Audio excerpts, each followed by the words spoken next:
Evergreen Cemetery in the small town of Pineville had long been a place of mystery and fear. Locals whispered about ghostly apparitions and strange occurrences, but it wasn't until Jake Thompson, a local historian, decided to document these tales that the true horror of Evergreen Cemetery came to light. Jake was a skeptic, a man of science and reason, but even he couldn't ignore the chilling accounts from the townsfolk. Determined to debunk the myths, he spent countless nights in the cemetery, armed with nothing but his camera and a notebook. The first few nights were uneventful, but then the atmosphere began to change. It started with a bone-chilling cold that seemed to seep into his very soul, followed by eerie whispers that grew louder as the night progressed. One night, as Jake was documenting a particularly old grave, he felt a cold hand brush against his cheek.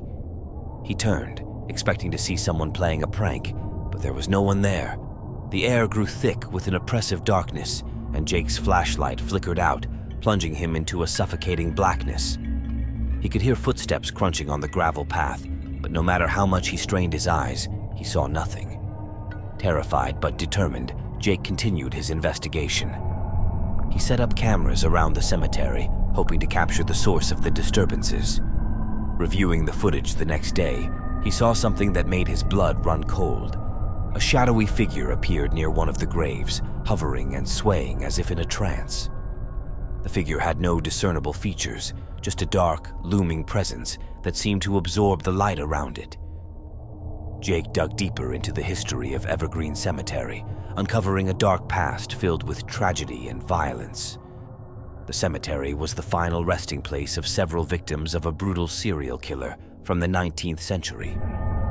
As he delved into the archives, he discovered that the killer, known only as the Shadow Man, was never caught. Some believed his spirit still roamed the cemetery, tormenting anyone who dared to disturb his victims' graves. One night, Jake decided to conduct a seance to communicate with the spirits. He gathered a few brave friends and set up a circle near the oldest part of the cemetery. As they began, the temperature plummeted and a dense fog rolled in, enveloping them in a thick, suffocating blanket. The candles flickered and went out, leaving them in total darkness. Suddenly, a guttural growl echoed through the night, and a forceful wind knocked them to the ground. When the fog lifted, Jake and his friends found themselves surrounded by shadowy figures. The spirits of the victims, twisted and tormented, reached out with skeletal hands. One of Jake's friends screamed and ran, but tripped over a gravestone, his ankle twisted at an unnatural angle. The rest tried to help him, but they were paralyzed with fear as the shadows closed in. Jake, desperate to save his friends, recited a banishment spell he had found in his research. The shadows hissed and recoiled, but one remained, its eyes glowing with malevolent fury. It lunged at Jake, who barely managed to dodge. The entity whispered Jake's name, promising eternal torment. Just as it was about to strike, the first rays of dawn broke through the trees, and the shadow vanished with a final chilling scream. Jake and his friends fled the cemetery, vowing never to return. But the haunting didn't stop there. Each of them began experiencing strange phenomena in their homes, objects moving on their own, cold spots, and ghostly whispers. Jake realized that the spirit of the Shadow Man had followed them, bound by the seance they had conducted. Desperate for a solution, Jake sought out a renowned medium who told him the only way to rid themselves of the spirit was to return to the cemetery and perform a cleansing ritual. They reluctantly agreed and returned to Evergreen Cemetery one final time. As they began the ritual, the shadowy figure reappeared, more enraged than ever. The medium chanted ancient incantations, and the ground trembled as the spirit screamed in agony. With one final deafening roar, the shadow exploded into 1,000,000 tiny fragments of darkness, dissipating into the night. The cemetery grew silent, the oppressive atmosphere lifting as if a heavy burden had been removed. Jake and his friends left the cemetery, forever changed by their experience. Evergreen Cemetery remained a place of fear, but the hauntings grew less frequent, and the spirits seemed to finally find peace.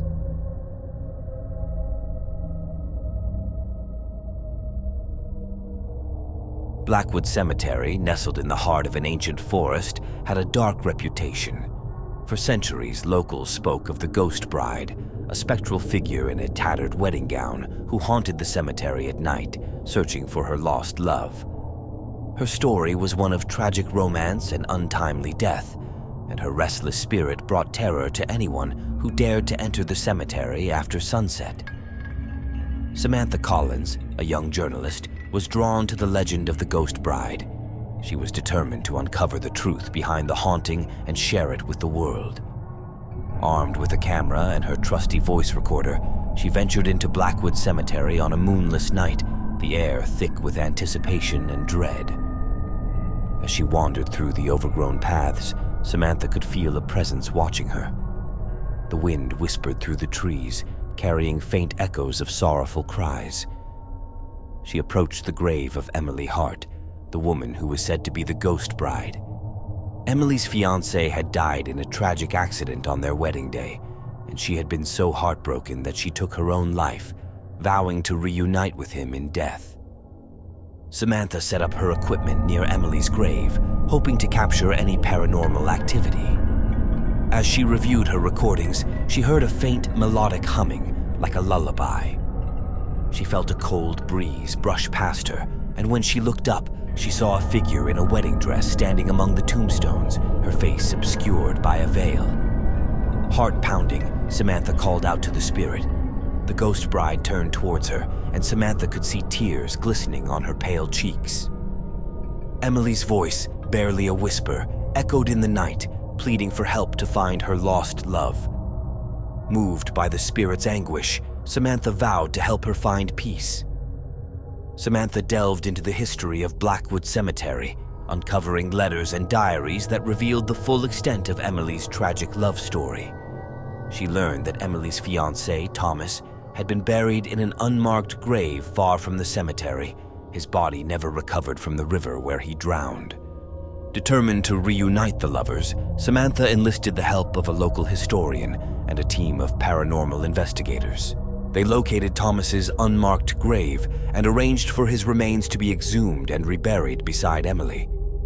On the night of the reburial, they conducted a ritual to summon the spirits and guide them to the afterlife together. As they began, the temperature plummeted and a thick fog enveloped the cemetery. The Ghost Bride appeared, her form glowing with an ethereal light.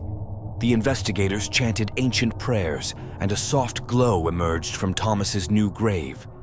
His spirit rose to meet Emily's, and the two figures embraced, their love transcending death. The ground trembled, and a brilliant light engulfed the cemetery as the spirits of Emily and Thomas ascended into the night sky, finally at peace. Samantha felt a wave of relief and sadness wash over her. She had helped the Ghost Bride find her lost love, but the experience had left her shaken. She returned home, hoping that her work would bring solace to other restless spirits. But her ordeal was far from over. In the weeks that followed, Samantha began experiencing strange phenomena in her home. She heard footsteps in the hallway, saw fleeting shadows, and felt a constant chill in the air. One night, she awoke to find Emily's spirit standing at the foot of her bed, her eyes filled with sorrow. Emily's voice echoed in the darkness, warning Samantha that other spirits in Blackwood Cemetery were not at peace. The ritual had awakened something dark and malevolent. Determined to set things right, Samantha returned to the cemetery with the investigators, prepared to face whatever horrors awaited them. As they entered the cemetery, they were met with an overwhelming sense of dread. The air was thick with malevolent energy, and the ground seemed to pulse with dark power. They split up, each armed with protective charms and rituals to banish the dark spirits. Samantha ventured deep into the heart of the cemetery, where she encountered a shadowy figure with glowing red eyes.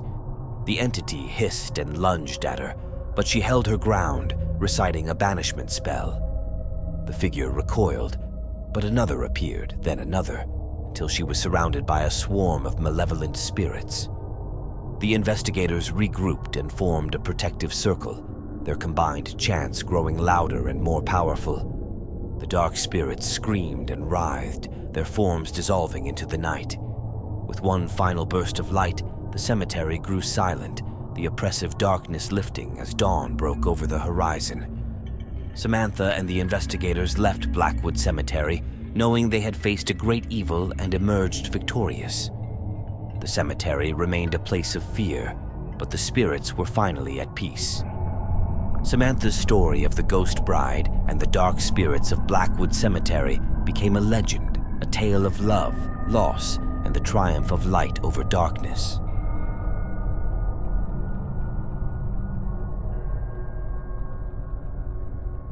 Willow Creek Cemetery had always been shrouded in mystery and fear. Nestled on the outskirts of a forgotten village, it was a place where the living dared not tread after dark. The cemetery was said to be cursed, haunted by the spirits of those who had met untimely and violent ends. The tales were enough to send shivers down anyone's spine, but it wasn't until David Reynolds, an urban explorer, decided to investigate that the true horror of Willow Creek was unveiled. David was fascinated by abandoned places and their hidden stories. Armed with his camera and a sense of adventure, he set out to explore Willow Creek Cemetery on a chilly autumn evening. The overgrown path leading to the cemetery was eerie enough, but the sight of the ancient crumbling gravestones and the gnarled, twisted trees made the air thick with unease. As he wandered among the graves, David felt an unsettling presence. The wind seemed to carry whispers of long-forgotten secrets, and the shadows danced menacingly in the moonlight. He stumbled upon an old mausoleum, its doors ajar as if inviting him in. Inside, he found a stone sarcophagus with strange symbols carved into its surface. Intrigued, he snapped a few photos and decided to leave before the creeping darkness could engulf him. That night, David experienced the first of many nightmares. He dreamed of a dark figure, its eyes glowing with malevolence, standing over him. The figure whispered ancient curses, promising pain and suffering. David woke in a cold sweat, the words echoing in his mind. Over the next few days, the nightmares grew more vivid, and he began seeing shadows move in the corners of his vision. Determined to understand the curse, David returned to the cemetery. He discovered old town records that spoke of a witch trial held centuries ago. A woman named Eliza Blackwood had been accused of witchcraft and brutally executed. Her dying curse was said to haunt the land, and anyone who disturbed her resting place would suffer her wrath. David realized the mausoleum he had explored belonged to Eliza Blackwood. David sought the help of a local historian and a medium to uncover more about Eliza's curse. The medium, a woman named Margaret, confirmed that Eliza's spirit was restless, bound by the injustice she had suffered. They decided to conduct a seance to communicate with Eliza and offer her peace. As they gathered in the cemetery, the air grew thick with an oppressive darkness. The seance began, and Margaret called out to Eliza's spirit. The temperature plummeted, and an icy wind swirled around them. A ghostly figure appeared, her eyes burning with anger and sorrow. Eliza's voice, a haunting whisper, echoed through the night, recounting her tragic fate and the pain of her unjust execution. She demanded justice and retribution for the wrongs done to her. David and Margaret promised to help clear Eliza's name and bring those responsible for her death to justice. The ghostly figure seemed to soften, her eyes filled with a glimmer of hope. They conducted a ritual to cleanse the cemetery, hoping to lift the curse. As they chanted, the ground trembled, and a bright light enveloped the mausoleum. For a moment, it seemed the curse had been lifted. But as they left the cemetery, they noticed dark figures lurking among the graves. The spirits of those who had accused and executed Eliza had been awakened, their malevolence fueling the curse. David and Margaret realized they had to confront these spirits and force them to atone for their sins. They returned to the cemetery one final time, armed with ancient prayers and protective charms. The dark spirits attacked with ferocious intensity, their forms twisting and contorting in the shadows. David and Margaret stood their ground, chanting and holding their protective charms high. The spirits screamed in rage, their power waning as the ancient prayers took hold. With one final agonized wail, the dark spirits dissipated into the night. The air grew still, and a sense of peace settled over Willow Creek Cemetery. Eliza's spirit appeared once more, her form now radiant and serene. She thanked David and Margaret for their help, her curse finally lifted. As dawn broke, the cemetery seemed less foreboding, the shadows retreating as light filled the grounds. David documented his experiences, sharing the tale of Eliza Blackwood and the curse of Willow Creek Cemetery. His story became a testament to the power of justice and the resilience of the human spirit. Willow Creek Cemetery remained a place of history and remembrance, but the fear and darkness that had once plagued it were gone, replaced by a sense of peace and closure.